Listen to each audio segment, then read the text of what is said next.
நம்மளுடைய இஸ்லாமிய சொந்தங்களை எங்க சவுத் சைடு எப்படி சொல்லுவோம்னா தாத்தா பேரன்க முறை உண்டு. மாமான்னு ஒரு சைடு உண்டு, திருநெல்வேலியில் தாத்தா பேரன் உண்டு. அவ்வளவு உரிமையோடு இருக்கக்கூடியவர்கள் தொப்புள்குடி உறவாக அந்த இஸ்லாமிய சொந்தங்கள் மற்றும் அனைத்து சமுதாய மக்கள் பல்வேறு குற்ற செயலில் ஈடுபட்டு ஆயுள் தண்டனை கைதிகளாக சிறைச்சாலையில் ஏறக்குறைய 25 ஆண்டுகளாக இருந்து வந்துள்ளனர்.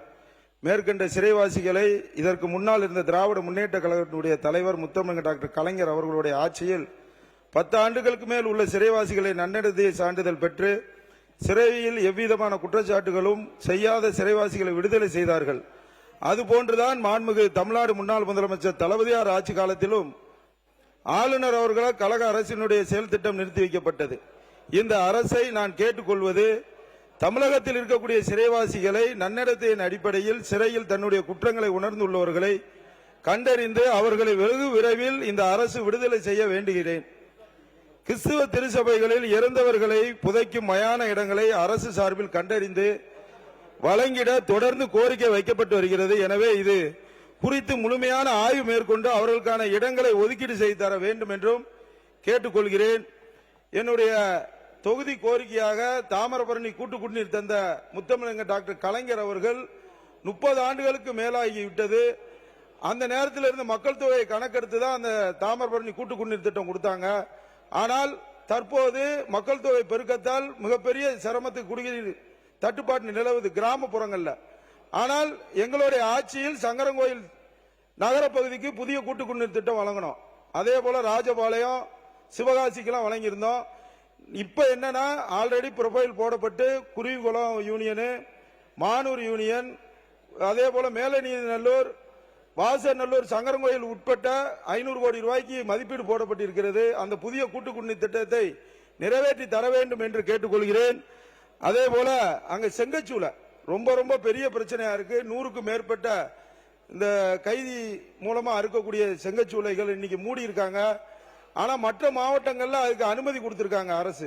அதே போல நீங்கள் அனுமதி கொடுத்து விதிமுறைகளுக்கு உட்பட்டு அதை செயல்படுத்த வேண்டும் என்பதையும், புளியங்குடியை சுற்றி அதிகமான சிறு தொழில்கள் நெசவு தொழில் இயந்திரங்கள் இருப்பதால் அங்கு மையமாக கொண்டு மின்வாரிய கோட்ட அலுவலகம் அமைக்க வேண்டும் என்பதை கேட்டுக்கொள்கிறேன். அதுபோல புளியங்குடி மருத்துவமனை ஒரு நாளைக்கு வெளிநோயாளியாக 700க்கும் மேற்பட்டவர்கள் அங்கு வருகிறார்கள். அங்கு போதுமான அளவு உள்கட்டமைப்பு வசதி இல்ல. கூடுதலாக மருத்துவ கட்டிடங்கள், மருத்துவர்கள், செவிலியர்களை இணைக்க வேண்டும் என்பதையும் கேட்டுக்கொள்கிறேன். புளியங்குடி நகராட்சி முதல்நிலை நகராட்சியாக தரம் உயர்த்த வேண்டும் என்பதையும் எங்களுடைய கோரிக்கையாக இந்த அவையில் வைக்க கடமைப்பட்டிருக்கிறேன். அதே போல வீரசிகாமணி பகுதியில் கால்நடைகள் அதிகமாக இருப்பதால் அங்கு கால்நடை மருத்துவமனை அமைக்க வேண்டும். தென்மலையில கடந்த இப்ப அறுவடை சமயத்தில் கூட பொட்டல்ல தான் அந்த நெல் மூட்டைகள்லாம் அடுக்கி வச்சிருந்தாங்க. அங்க ஒரு நெல் சேமிப்பு கிடங்கி அமைத்தந்தால் ரொம்ப ஏதுவாக இருக்கும். அதையும் செய்து தர வேண்டும் என்பதை கேட்டுக்கொள்கிறேன். மாமன்னன் பூலித்தேவர் அவர்களுடைய 311வது ஜெயந்தி விழா இன்னும் 4 நாள்ல இருக்கு, 1ஆம் தேதி. ஆனால் இன்னும் அதற்கு அந்த சிலைக்கு வர்ணம் பூசவில்லை. அந்த மணிமண்டபத்துக்கும் பெயிண்ட் அடிக்காம இருக்கு. அதனால இன்னைக்கு யூனியன் கண்ட்ரோல்ல இருக்கக்கூடிய அந்த மாமன்னன் பூலித்தேவன் அவர்களுடைய மணிமண்டபத்தை செய்தித்துறையோ அல்லது சுற்றுலாத்துறையோ பராமரிப்பதற்கு எடுத்துக்கொள்ள வேண்டும் என்பதையும் கேட்டுக்கொள்கிறேன். அது மாதிரி மாமன்னன் பூலித்தேவர் அவர்கள் முதன்மை படைத்தளபதி வெண்ணிக்காலடியான் அவர்கள் அங்கு ஜெயந்தி விழா நடைபெறுகிறது. ஆனால் நீதிமன்ற உத்தரவுப்படி மற்ற நபர்கள் யாரும் அந்த ஊருக்கு செல்ல முடியாத நிலை இருக்கிறது. அங்கு எல்லோரும் சென்று மரியாதை செலுத்துவதற்கு அரசு சார்பில் அரசு விழாவாக அறிவிக்க வேண்டும் என்பதையும் கேட்டுக்கொண்டு நான் சப்ஜெக்ட்ல இருக்கேன். நீங்க எப்பவும் டைம் தரலன்னா நல்லா இருக்காது. 20 நிமிடம் உங்களுக்கு இந்த முடிக்க போறேன். பாம்பு கோயில் சந்தைன்னு சொல்லி வாசநல்லூர்ல இருக்கு. அது ஒன்றிய அரசாங்கத்தில் பாம்பு கோயில் சந்தைன்னு இருக்கு.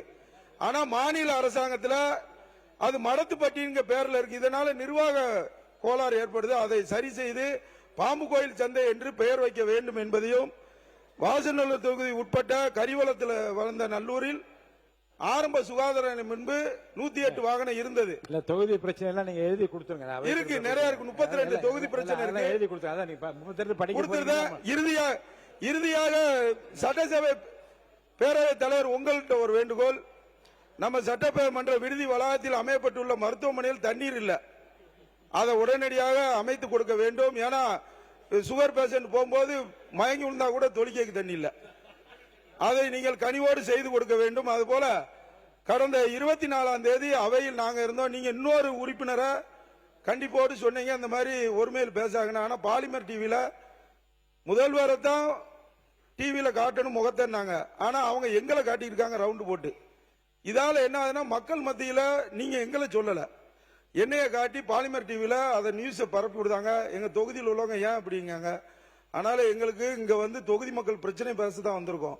இந்த மாதிரி ஒரு வீடியோ போட்டு கை தூக்குதெல்லாம் ஒரு கமாண்ட் அடிச்சு பாலிமர் டிவி செய்துகிட்டு இருக்கார்கள். அதை நீங்கள் அவை தலைவராக தடுத்து நிறுத்த வேண்டும். அதுக்கான அறிவுரைகளை வழங்க வேண்டும். அதே போல இன்னைக்கு ஒரு அறிவிப்பு கொடுத்திருக்கிய, அந்த அறிவிப்பு முதலே வாசிக்கப்படுதுன்னு நான் என்ன சொல்றேன், கொள்கை விளக்க புத்தகத்தோடு சேர்த்து கொடுத்துட்டேன்னா நாங்க அதையும் ப்ரிப்பேர் பண்ணிட்டு வந்துருவோம். அது கொஞ்சம் சிறப்பா இருக்கும். இறுதியாக எங்களுடைய திராவிட இயக்க தீரர்களுக்கு என்றென்றும் அறிவை தீட்டுகின்ற இடம்தான் எங்கள் அண்ணா அறிவாலயம். சட்டமன்ற உறுப்பினர் தொடங்கி சாமானிய தொண்டன் வரை கழகத்தில் ஒவ்வொரு உடன்பிறப்பும் எளிதில் அணுகக்கூடிய அனைவருக்கும் சொந்தமான இடம் எங்கள் அண்ணா அறிவாலயம். அது வாடகைக்கு விட வேண்டிய கட்டிடம் அல்ல, அதை புரிஞ்சுக்கணும். திராவிட இயக்கத்தின் வரலாற்றையும் லட்சியத்தையும் உடன்பிறப்புகளின் உணர்வுகளையும் தாங்கி நிற்கும் பாசமிகு இல்லம். தமிழ்நாடு மாணவர்களுக்காக சுமார் 100 ஆண்டு கால போராட்டம் விரும்பிய கல்வியை விரும்பிய இடங்களில் மாணவர்கள் படிக்க வேண்டும் என்பது, அதனை எப்போது ஊக்குவித்து வரும் திராவிட அரசியல் இருந்து அவரது பழைய பிற்போக்கு அரசியலான குலத்தொழில் கல்வியை ஊக்குவிக்கும் அமைச்சர் அவர்கள் தற்போது தஞ்சமடைந்திருக்கும் இயக்கத்தின் தலைமை அலுவலகம் என கூறப்படும். வார இறுதி நாட்கள் மட்டும் எலைட் பீப்புள் உறுப்பினர் முடிச்சுக்கோங்க, நான் அடுத்த உறுப்பினர் அழைக்கிறேன். மட்டும் திறக்கப்படும் இடங்களை வாடகைக்கு விட்டு வருவாய் தேடிக் கொள்ளலாம். ஆனால் திராவிட முன்னேற்ற கழகத்தின் அண்ணா அறிவாலயம் என்றென்றும் கழக தொண்டர்களுக்கான இல்லமாகவும் திராவிட இயக்கத்தின் அடையாளமாகவும் திகழும். விஜய் அத்தகைய விஜய் தாமோ நீங்க பேச ஆரம்பிக்கலாம். இல்ல முடிச்சா ஒரே லைன் ஆரம்பிக்கிறோம்.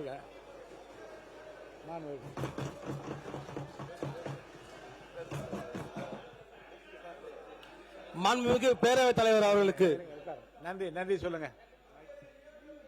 வளர்த்து எங்களை போன்ற சாமானிய தொண்டர்களுக்கும் அரசியல் களத்தில் குரல் கொடுக்க வாய்ப்பளித்த திராவிட முன்னேற்ற கழகத்திற்கு எனது நெஞ்சார்ந்த நன்றியை தெரிவித்துக் கொண்டு அவையில் அமர்கிறேன். நன்றி சபாநாயகர். சட்டத்தை பொதுப்பணித்துறை அமைச்சர்.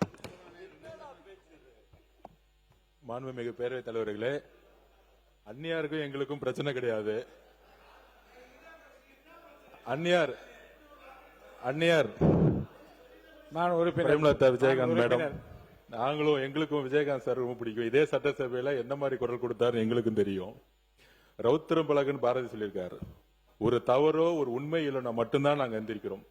இதே பரமக்குடி எம்எல்ஏ அவர்கள் தொகுதி சார்ந்து பேசினாரு. நாங்க இதே இடத்துல அறிவிச்சோம், ஒலிம்பிக் உடைய அகாடமி இன்டர்நேஷனல் ஸ்டாண்டர்ட் லெவல்ல திமுக எம்எல்ஏ இருக்கக்கூடிய பரமக்குடியில் வருதுன்னு சொன்னோம். அப்ப ஒரு உண்மைக்கு மாறான தகவல் சொல்லும் பொழுது நாங்க எந்திரிக்கிறோம். மாண்புமிகு பேரவைத் தலைவர்கள் சொன்னார், ஒரு உதாரணம் சொன்னார், நாங்க ஒரு உதாரணம் சொல்றோம். எதிர்கட்சி என்பது தீக்குச்சி மாதிரி, அத அழகா கேஸ பத்த வச்சு பால் வச்சா நாங்க அமைதியா இருப்போம். நீங்க கேஸ புடுங்கி விட்டு பத்த வச்சுன்னா வெடிக்கும். நாங்க வெடிக்கக்கூடிய இடத்துல அப்படி இருக்கிறோம்.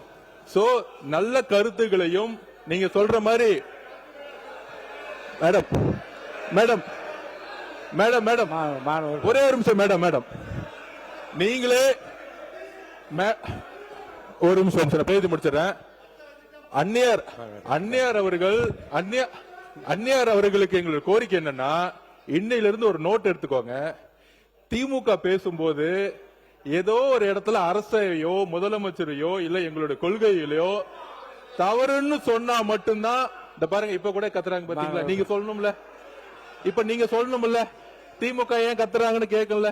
என்ன மட்டும் நீங்க சொன்னீங்கன்னா அது ஏதோ எனக்கு எதிராக ஒரு பிரச்சாரம் தெரியுது. உங்களுக்குள்ள பேசிக்கலாம், இங்க பார்த்து சொல்லுங்க. இல்ல அந்நியார் எப்பயுமே எங்களுக்கு நல்ல பழக்கம். அதனால அந்நியார்களுக்கு என்ன சொல்லுதுன்னா, எதிர்கட்சிகள் அரசுடைய குறைகளையும் பிரச்சனைகளையும் சொல்லட்டும், நாங்கள் பதில் சொல்றோம். ஆனால் 100 நாள் வந்த ஆட்சியை முதலமைச்சர் குறித்தோ இல்ல அமைச்சர்கள் குறித்தோ இல்ல தவறான எங்களோட கொள்கை தவறான இருக்கிற மாதிரி ஒரு போலி பிரச்சாரம் செய்யும் பொழுது நாங்க எந்திரிக்கிறோம். அதுதான் அப்ப நாங்க என்ன கேக்குறோம்னா, நாங்க ஒரு பதில் கேட்கிறோம். ஆனா நாங்க பேசும்போது அவங்க பதில் கொடுக்க மாட்டேங்கிறாங்க. இப்ப கூட பாருங்க, எதிர்க்கட்சி தலைவர்கிட்ட ஒரு கேள்வின்னு சொல்ற உடனே எல்லாரும் எந்திரிக்கிறாங்க. அதுதான் பிரச்சனை. மாண்பு சட்டத்துறை அமைச்சர் போதுமா? மாண்பு சட்டத்துறை அமைச்சர் மாண்புமிகு உட்காருங்க. மாண்புமிகு பேரவைத் தலைவர் அவர்களே, மாண்பு சட்டத்துறை அமைச்சர் அவர்கள் நம்முடைய சகோதரி பேசுங்க. அக்கா அவர்களுக்கு எல்லாருக்கும் சேர்த்து என்னன்னா, எல்லா விஷயத்திற்கும் ஒரு ட்ரிகரிங் பாயிண்ட் இருக்கு. ஏன்னா எல்லா விஷயத்துக்கும் ஒரு ட்ரிகரிங் பாயிண்ட் இருக்கு. எந்த விஷயம் வந்து அதை ட்ரிகர் பண்ணி அதை பேச வைக்கிறதுன்னு இருக்கு. இப்ப மாண்புமிகு உறுப்பினர் அவர்கள் பேசிட்டு இருக்க சொன்னார், அதாவது அறிவாலயத்தை வெள்ளை அடிக்கணும், வாடகைக்கணும். இது நான் வந்து வெளியில பொதுவாக ஒரு மேடையில் பேசிய விஷயம். அதை வந்து இங்கே வந்து அவர் வந்து குறிப்பிடும் பொழுது அதற்கு பதில் சொல்ல வேண்டிய கட்டாயத்தில் நாங்க இருக்கிறோம். ஏன்னா இங்க வந்து அதை நாங்க என்ன சொன்ன, வெளியில பொதுக்கூட்டத்தில் பேசும் பொழுது முரசொலி ட்ரஸ்ட் ஒரு தனி நபருக்குரியது, ஒரு தனி குடும்பத்திற்குரியது. அந்த முரசொலி ட்ரஸ்டில் இருப்பவர்கள் அதை வாடகைக்கு விட்டு வருமானத்தில் பிழைத்துக் கொண்டிருக்கிறார்கள் அப்படின்னு வெளியில பேசினது அவர் இங்கே குறிப்பிடும் பொழுது அதற்கு பதில் சொல்ல வேண்டிய கட்டாயத்தில் இருக்கிறோம். அந்த மாதிரி வார்த்தைகளை அவர் தவிர்த்துக்கிட்டால் கண்டிப்பா இது மாதிரியான வாக்குவாதம் வராது. அக்கா அவர்களுக்கு ஒரு பணிவான விஷயம், ஏன்னா கேப்டன் விஜயகாந்த் அவர்கள் வந்து எதிர்க்கட்சி தலைவராக இருக்க போது அவர் எப்பவுமே நிதானமாக, அமைதியாக, நேர்மையாக இருக்கக்கூடியவர். எங்களுக்கு எல்லாருக்கும் ரொம்ப பிடிக்கும். அவர் ஒரு விஷயத்துல ட்ரிகர் ஆகி அவர் சீண்டப்பட்டு அவர் எவ்வளவு கோவப்பட்டார்னு எல்லாருக்குமே தெரியும். ஏன்னா அவையில எதை பேசினால் அவர்கள் சீண்டுவார்களோ அது மாதிரி விஷயங்களை பேசும் பொழுது அதுக்கு பதில் சொல்ல வேண்டிய கட்டாயத்தில் இருக்கும். இப்ப தேவையில்லாம அவர் பேசுறப்ப அது கட்டாயத்தில் இருக்கும். ஏனால் அமைதியாக இருந்த கேப்டன் அவர்கள் கோவப்பட்டு அவர் வந்து எந்திரிச்சு நின்று அவர் அன்னைக்கு பேசினதை அன்னைக்கு இருக்கிற உலகமே பார்த்துச்சு. ஏன் அவரை வந்து சாதாரண பேசல, அன்னைக்கு யாரோ சீண்டும் ஒரு வார்த்தைகளை அவர் குறித்து பேசும் பொழுது அவரையும் மீறி அவர் கோவப்பட்டார். ஏன்னா எப்பயுமே ஒரு லிமிட்டோட என்ன பேசணும் அது பேசாமல் இன்னைக்கு வந்து அறிவாலயத்தை வாடகைக்கு வருகிறார்கள் நாங்கள், அதெல்லாம் வந்து நான் வெளியில பேசின விஷயம், பொதுக்கூட்டத்தில் பேசின விஷயம். பொதுக்கூட்டத்தில் முரசொலி ட்ரஸ்ட் யாருடையது, முரசொலி ட்ரஸ்ட் ஒரு குடும்பத்துடையது, இதெல்லாம் பொதுக்கூட்டத்தில் பேசினது. அதை பேசும் பொழுது நானும் இங்க வந்து அதுக்கு பதில் சொல்ல வேண்டிய கட்டாயம் இருக்கும். அது பதில் சொல்லும் பட்சம் இது வேற திசையை நோக்கி போகிறது. மானிய கோரிக்கை சம்பந்தமாக விவாதிப்போம் என்பதை கேட்டுக்கொண்டு திசை மாற்றுவது, இப்ப அவங்களுக்கு பதில் இல்லை என்றுக்காக திசை மாற்ற நினைக்கிறான், அதெல்லாம் திசை மாற்றம் இல்லை. நாங்கள் ஆக்கப்பூர்வமாக என்ன சொல்லணுமோ அதை ஆக்கப்பூர்வமா சொல்ல ஆசைப்படுகிறோம். அதனாலதான் நீங்க அறிவிப்புகளை நீங்க முதல்ல சொல்லுனீங்க, அறிவிப்புகளை சொன்ன பிறகு ஆக்கப்பூர்வமான விவாதத்துக்கு போகணும். ஏன்னா அதனால அறிவிப்புகளை முன்னாடி சொல்லுனீங்க. சோ அதனால ஆக்கப்பூர்வ விவாதத்துக்குள்ள செல்ல விரும்புகிறோம். எதற்கும் யாருக்கும் விஜயதாம் அவர்கள் பேசுங்க.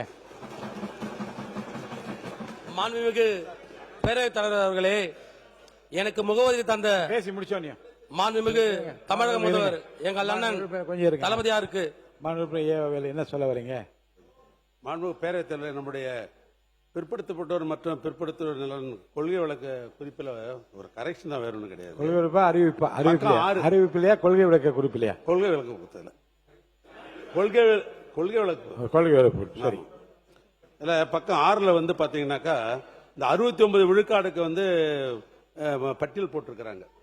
இப்ப பிற்படுத்தப்பட்டோர்ன்றது ஏற்கனவே 30% இருந்ததுன்றது இப்ப வந்து 26.5%. அதுல உள்ளுடுக்கீடு வந்து முஸ்லீம்களுக்கு 3.5%. ஆனால் கலைஞர் ஆட்சியில் அறிவிச்சதை இதுல குறிப்பிட்டிருக்கிறீங்க. பிற்படுத்தப்பட்டோர் மற்றும் சீர்பரப்புக்கு 20, ஆதி திராவிடர்களுக்கு 18, பழங்குடியிருக்கு 1, மொத்தம் 63 போட்டிருக்கிறோம். இப்ப உள்ஒதுக்கீடு வந்து பிற்படுத்தப்பட்டோர் வந்து இஸ்லாமியர்களுக்கு 3.5 போட்டது கரெக்ட். ஆனா 18% ஆதிராவிற்குன்றதுல உள்ஒதுக்கீடு வந்து அருந்ததிற்கு 3% கொடுத்தாச்சு. சென்ற புத்தகத்தில் 10 இருக்கும். இப்ப அந்த அருந்ததிற்கு 3% எல்லா பலனும் பெற்றுக் கொண்டிருக்கிறாங்க. ஆனா இதுல வந்து அந்த அருந்ததிற்கு 3% இடம்பெறல. அப்படி இடம்பெறலன்னு சொன்னாக்கா அவங்களுக்கு வேண்டிய சலுகை இந்த அரசு செய்ய போகிறதா இல்லையா என்பதுதான் ஒரு கேள்வி. இன்னொன்னு அதே புக்கில் பாத்தீங்கன்னா பக்கம் 13 அரசு பள்ளிகளில் 6 முதல் 12ஆம் வகுப்பு வரை பயின்ற மருத்துவம் மற்றும் பல் மருத்துவ படிப்புகள் 7.5% இடஒதுக்கீட்டின் கீழ் சேர்க்கை பெறும் பிற்படுத்தப்பட்டோர், மிகவும் பிற்படுத்தப்பட்டோர், சீர்மரபினர் மற்றும் முதற்கொண்ட வகுப்பைச் சேர்ந்த மாணவ மாணவர்களுக்கு செலுத்த வேண்டிய அனைத்து கல்வி கட்டணங்கள் மற்றும் விடுதி, உணவு கட்டணங்கள் மருத்துவ கல்வி இயக்கத்திற்கு ஒப்படைக்கப்படும். அதாவது நான் சொன்ன இந்த இன மக்களுக்கெல்லாம் பணம் வந்து அரசாங்கம் கொடுக்கும். இதுதான் சொல்லிருக்கிறாங்க. நான் கேட்கறது 2006-2077 77.97 கோடி ரூபாய் அதுக்காக பணம் ஒதுக்கி இருக்கிறீங்க. ஆக ஆதி திராவிடர் என்று சொல்லப்படுகிற, பழங்குடியர் என்று சொல்லப்படுகிற 1% இவர்களுக்கு இந்த சலுகை உண்டா இல்லையா, இந்த அரசாங்கம் அவர்களுக்கு பணம் கட்டப்போகுதா இல்லையா என்பதை விளக்கம் இதுல இல்ல. நீங்க கொடுத்திருக்க புத்தகம் தான் இல்ல. மீதிக்கெல்லாம் விட்டுருங்க, பேக்வர்டு கிளாஸுக்கு விட்டுருங்க, சீர்மரபு விட்டுருங்க. ஆனா எஸ்சி எஸ்டிக்குன்றது இதுல குறிப்பிடப்படவில்லை. ஆனால் அந்த அரசாங்கம் மருத்துவ பணம், கல்வி கட்டணம், விடுதி கட்டணம் இவர்களுக்கெல்லாம் மலைவாழ் மக்களுக்கும் ஆதிவாசி மக்களுக்கும் கட்டப்போறீங்களா இல்லையா இந்த ஆண்டு? அதுதான் என்னோட கேள்வி. மாண்பு உறுப்பினர் பதிலுரை வருகிற போது அதுக்குரிய பதில் நீங்கள் சொல்லலாம். மாண்பு உறுப்பினர் விஜயதாம் அவர்கள் வாங்க. மாண்பு முன்னாள் முதலமைச்சர் எடப்பாடி கே பழனிசாமி அவர்கள். மாண்புமிகு பேரவைத் தலைவர் அவர்களே, காரசாரமும் விவாதம் நடந்துட்டு இருந்தது. ஆக்கப்பூர்வமான கருத்து இருந்தா பரவாயில்ல. இதெல்லாம் நேரலையில உங்களுடைய உத்தரவின் பேர்ல இப்ப மக்கள் பார்த்துட்டு இருக்கிறாங்க. தேசிய முற்போக்கு திராவிட கழகத்தினுடைய அவர்கள் பொதுச்செயலாளர் சொன்ன மாதிரி பயனுள்ள கருத்து எதுவுமே இல்லை. எவ்வளவு நேரம் நீங்க அலுவல் ஆய்வுக்குழுதுல 1:30 மணிக்கு முடிக்கணும்னு முடிவு செஞ்சிருக்கிறீங்க. இப்ப ஒரு உறுப்பினர் மாண்பு ஒரு உறுப்பினர் தான் முடிச்சிருக்காரு. இப்ப மணி 2:19 ஆயிட்டுது. எப்ப முடிக்க போறீங்க? நீங்க காலையில சொன்னீங்க 10 மணி நேரம் அவை நடத்துன்னு சொன்னீங்க. 10 மணி நேரம் நடத்துதில்ல. பயனுள்ள கருத்து எவ்வளவு நேரம் பார்த்தா கிடையாது. இது பொதுமக்கள் பார்த்துட்டு இருக்கிறாங்க. சட்டமன்றம் என்பது ஒரு மிகப்பெரிய சட்டம் இயற்றக்கூடிய மாமன்றம். மக்களுடைய பிரச்சனை இங்கதான் பேசுறோம். ஆனா அவர்கள் சொன்ன மாதிரி மக்களுடைய பிரச்சனையை பேசுவதற்கு அதிக நேரம் கொடுப்பதில்லை. மற்ற பிரச்சனையை தான் அதிக நேரம் எடுத்துக்கிறாங்க. இனிமேல் அருகூர்ந்து தாங்கள் எந்த அணியா இருந்தாலும் சரி, இந்த பக்கம் சரி அந்த பக்கம் இருந்தாலும் சரி, சரியான கருத்துக்கள் இருந்தா அனுமதிங்க. அவைக்கு விவாத கருத்து இருந்தா அதை அனுமதிக்க வேண்டாம். இனி குறிப்பிட்ட காலத்திற்குள் அவையை நிறைவு செய்கின்ற ஒரு சூழலை ஏற்படுத்தி கொடுக்க வேண்டும் தங்களை கேட்டுக்கொள்கிறேன். மாண்புடைய உறுப்பினர் பதிவு செய்து கொள்கிறேன்.